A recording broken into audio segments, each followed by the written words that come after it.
জাতীয় পার্টি আবার ভেঙেছে। এই ভাঙার পেছনে আওয়ামী লীগের দায় আছে কিনা? আওয়ামী লীগের প্রয়োজন নাই জাতীয় পার্টিতে, কারণ তারা ভেঙেছিল এবং আবার দেখেছি একসাথে হয়েছে। আপনার কাছে কি মনে হয় যে আওয়ামী লীগে এরকম দুটি ঘর টিকবে? শেখ হাসিনার জন্য একটি ঘর, আবার শেখ হাসিনার বিরুদ্ধে আরেকজন দাঁড়িয়ে আরেকটি ঘর তৈরি করেছেন, এরকম টিকবে আওয়ামী লীগে? আওয়ামী লীগের ঐক্যের প্রতীক জননেত্রী শেখ হাসিনা, বাংলাদেশের ঐক্যের প্রতীক, মুক্তিযুদ্ধের ঐক্যের প্রতীক হচ্ছে জননেত্রী শেখ হাসিনা। যে জাতীয় পার্টিকে আওয়ামী লীগ সঙ্গী হিসাবে পেয়েছিল 2008 সালের নির্বাচনের আগে এবং 2014 সালে যে ভোটারবিহীন নির্বাচন হয়েছিল, সেখানে বিরোধী দলের ভূমিকায় জাতীয় পার্টিকে তারা পেয়েছিল নির্বাচনের পর। একই সাথে সরকারেও তারা ছিলেন। অভূতপূর্ব একটি নির্বাচন, একটি অস্বাভাবিক নির্বাচনে যে একই দল বিরোধী দল এবং একই দল সরকারি দলই ছিলেন। 2018 সালের নির্বাচনে জাতীয় পার্টি আবার প্রধান বিরোধী দলের ভূমিকা পালন করে। 2024 সালের নির্বাচনেও একই অবস্থা। সেই জাতীয় পার্টি এখন ক্ষয়িষ্ণু থেকে ক্ষয়িষ্ণুতর হয়েছে। এখন জাতীয় পার্টি ভেঙেছে। ভাঙনের মুখে জনাব এনাম চৌধুরীর মতে যে তারা সকালে এক পক্ষের সাথে দেখা করতে চান, বিকালে আরেক পক্ষের সাথে দেখা করতে চান। এই যে বাংলাদেশে আওয়ামী লীগ কার্যক্রম নিষিদ্ধ হওয়ার পর জাতীয় পার্টিকে ঘিরে একটু আলোচনা ছিল যে জাতীয় পার্টির মাধ্যমে আওয়ামী লীগ আবার সুযোগ পায় কিনা। এখন জাতীয় পার্টি ক্ষয়িষ্ণু, জাতীয় পার্টি আবার ভেঙেছে। এই ভাঙার পেছনে আওয়ামী লীগের দায় আছে কিনা? না ফারহান ভাই, আমি এইটা উত্তর দিচ্ছি। তার আগে ওই আমাদের ইসলামী দলের, আমি নামটা মনে নাই কারণ এত ইসলামী দল আর এতই, যাই হোক ওনার একটা কথা বলতে চাই। জমিয়তে উলামায়ে ইসলাম। আচ্ছা, জঙ্গিবাদ নিয়ে একটা কথা বলেছিলেন যে আমরা নাটক করেছিলাম আমাদের সময়তে। খালেদা জিয়া কিন্তু, বেগম খালেদা জিয়া কিন্তু শায়েখ আব্দুর রহমান রে অ্যারেস্ট করছেন, বিএনপি খুব গর্ব করে বলে ওই জঙ্গিদের বিএনপিও অ্যারেস্ট করেছিল। তাহলে তিনিও কি নাটক করেছিলেন? আর বাংলাদেশটা শুধু জননেত্রী শেখ হাসিনা জঙ্গিবাদ এই বাংলাদেশে মুক্ত করে, শুধু বাংলাদেশ নয় এই পুরো উপমহাদেশে যে জঙ্গিবাদের যে উত্থান সেটা থামিয়ে দিয়েছিলেন। তো আজকে যেটা আমরা দেখতে পাচ্ছি যে জঙ্গিরা সরি, এখন ধরেন এই যে জঙ্গিরা যখন এই সমস্ত নাটক টাটকের কথা বলে, আসলে যারা অপরাধী তারা কি কোনোদিন আজকে ফাঁসির কাস্টের আসামি কিন্তু বলে না কখনো যে আমি অপরাধ করছি। তো সুতরাং ওই রকমই কথাটা। তো আমি এখন যাচ্ছি জাতীয় পার্টির ব্যাপারে। দেখুন আজকের যে দেশের যে পরিস্থিতি, সেই পরিস্থিতিতে ক্ষয়িষ্ণু জাতীয় পার্টি বলা যায় না। আজকে একটা এমন একটা পরিস্থিতি হচ্ছে যে দেশ বিরোধী, বাংলাদেশ বিরোধী যারা, তারা এই দেশটা দখল করে আছে। সুতরাং তারা আজকে মুক্তিযুদ্ধের পক্ষের দলগুলোকে নিষ্পেষিত করবে, ভেঙে দিবে, নির্বাচন করতে দিবে না।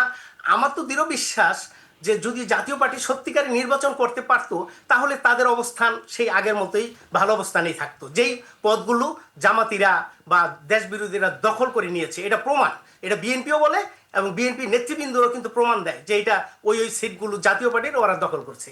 অতএব আসলে আজকের এই দিনে এটা বিবেচনা করা যাবে না যে জাতীয় পার্টি ক্ষয়িষ্ণু বা ক্ষয়িষ্ণু থেকে ক্ষয়িষ্ণু হয়ে গেছে অথবা শেষ হয়ে যাবে। এক, দুই নম্বর হচ্ছে যে কোনো পার্টি কাউকে নিষ্পেষিত করতে পারে না। আওয়ামী লীগের প্রয়োজন নাই জাতীয় পার্টিতে, কারণ তারা ভেঙেছিল এবং আবার দেখেছি একসাথে হয়েছে।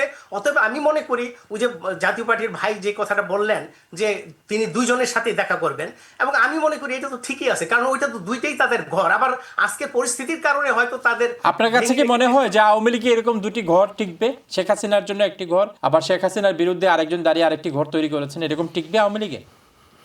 না, আওয়ামী লীগে এটা হয় না। জাতির জনক বঙ্গবন্ধু কন্যা জননেত্রী শেখ হাসিনা আওয়ামী লীগ, এবং ওনাকে কেন্দ্র করেই বাংলাদেশ আওয়ামী লীগ। এর জিয়াউর রহমান কিন্তু অনেকবার চেষ্টা করেছিলেন আমাদের অনেক নেতাকে ভাগ করে বিভিন্নভাবে করে, যেটা বলেছিলেন money is no problem, I will make politics difficult, এই ধরনের থিওরি দিয়ে আমাদের মধ্যে ভেঙেছিল। 81-তে যখন জাতির জনক বঙ্গবন্ধু কন্যা বাংলাদেশে গিয়েছেন, 21 বছর তিনি আওয়ামী লীগকে ঐক্যবদ্ধ করে তিনি ক্ষমতায় এনেছিলেন এই দেশের সবচাইতে জনপ্রিয় দল হিসাবে, এবং যেটা তিনি আজকেও আমাদের আপনাকে বলে রাখি একটু, হয়তো যদি এটা প্রাসঙ্গিক কিনা জানি না, অনেক সময় বলে রিফাইন্ড আওয়ামী লীগ। আসলে এগুলি তো আমাদের আওয়ামী লীগের কোনো আলোচনা না, এগুলি বাহির থেকে কিছু দালাল, যারা সরকারের দালাল, যারা অন্য পাকিস্তানের দালাল, তারা এই সমস্ত নিয়ে আলোচনা করে টেলিভিশনগুলোতে, বিভিন্নভাবে, যেন মনে হচ্ছে তাদের আমরা বলেছি যে ভাই আমাদের একটু সহযোগিতা করেন। তাদের তো আমরা এগুলি বলি না। আওয়ামী লীগের একটা কর্মী পাবেন না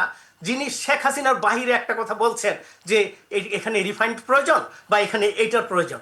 অতএব আমরা জননেত্রী শেখ হাসিনা, আমরা জানি এই বাংলা যেমন আওয়ামী লীগের ঐক্যের প্রতীক জননেত্রী শেখ হাসিনা, বাংলাদেশের ঐক্যের প্রতীক, মুক্তিযুদ্ধের ঐক্যের প্রতীক হচ্ছে জননেত্রী শেখ হাসিনা।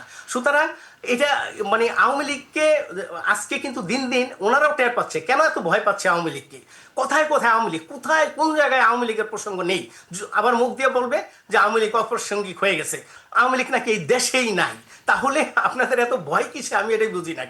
কেন আওয়ামী লীগ এত ভয়, কেন শেখ হাসিনা এত ভয়? ভয়টা হচ্ছে আসল জানে এই দেশের জনগণ, জাতির জনক বঙ্গবন্ধু কন্যা জয়নেত্রী শেখ হাসিনার সাথে আছে।